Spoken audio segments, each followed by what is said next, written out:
Have a wonderful day, everyone. I am walking down here to our chicken coop because I am going to feed them since we are finished eating breakfast, and today my sister is going back home to the island and we are going to bring her to the town of Inabanga.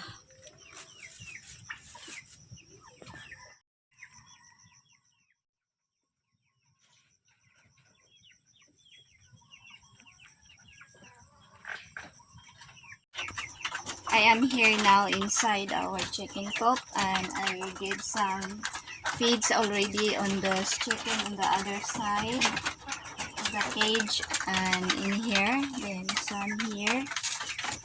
Then later I'm gonna give them water. There.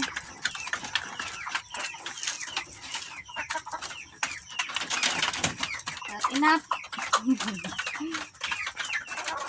So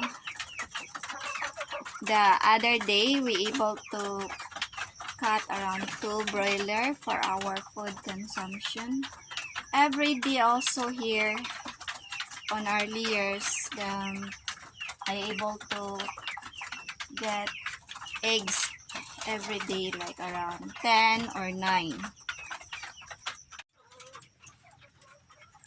And for the meantime, we don't buy any more eggs outside since we have layers here on our farm, but only few layers, at least for our food consumption. Yeah. Then we also not buy any more chicken meat outside because we grow our own broiler. We grow 4 broiler, then when it gets bigger, we buy another small one. When the next batch a little bit bigger, we transfer it down below on the other cage and then we buy a small one. So we cut the bigger one and at least we have something to replace on the chicken that we cut. Okay, all done. I already gave them feeds and water. 2 broilers left because we cut the 2. The next size was in this one here, on this cage, and then the smaller one is that one. When this batch here down below, there are 3 broilers, the medium size. We gonna let them free run here outside, then we move the smaller one down and then we buy the little chicks to replace it. We are putting the fruits that we harvested inside the van. Those are all fruits that she gonna bring. These are the fruits that she gonna bring to the island. The 3 types of banana, the cooking bananas, the lakatan and the tundan. Those 3 boxes there. 1 sack of calamansi and the jackfruit with the pineapple, 1 pineapple, and the marang here. Then now we're going to get the turkey.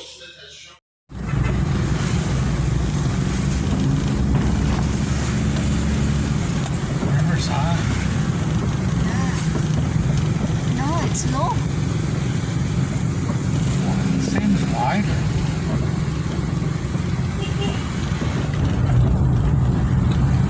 We are here in the town of Inabanga.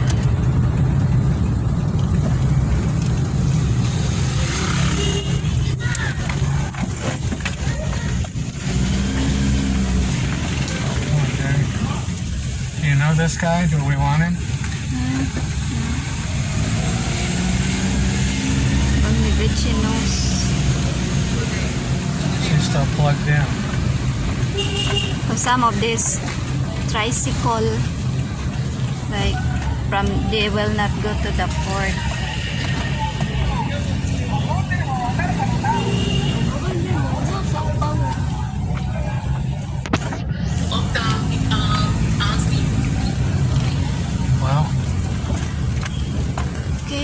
Any of these guys? So So she gonna ride a tricycle going to the port, then someone will pick her up there with our boat. What's that sound?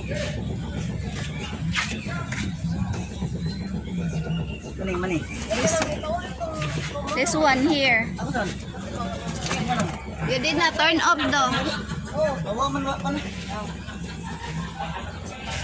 Who's on the seat there? Wala na? No more.